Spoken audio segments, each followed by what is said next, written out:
তাকে ভিখারির বেশি জীবের দ্বারে দ্বারে ঘুরতে হলো। কি ভাষণা ছিল অদ্বৈত আচার্যের!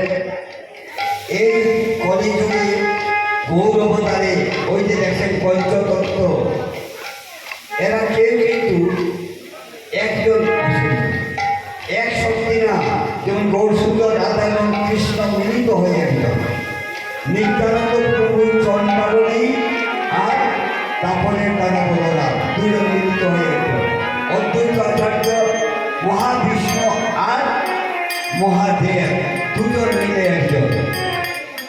তো কোন বাসনা অদ্বৈতে? নিত্য বৃন্দাবনে প্রতিদিনে মহারাষ্ট্র রাধা গোবিন্দের যত লীলা সব হচ্ছে রসের লীলা। কিন্তু রাজটা বললেন এই তুলাটা সবাই রস ইতিহাস, রসের যে চূড়ান্ত অবস্থার যে লীলা সেটাই রাস। তো ভগবতী প্রতিদিন যান রাসে, মহাদেবকে নেন না। আজ মহাদেব বলছে ভগবতী তুমি প্রতিদিন রাত্রিবেলা কোথায় যাও? বললেন তোমাকে বলা যাবে না। আমাকে বলা যাবে না?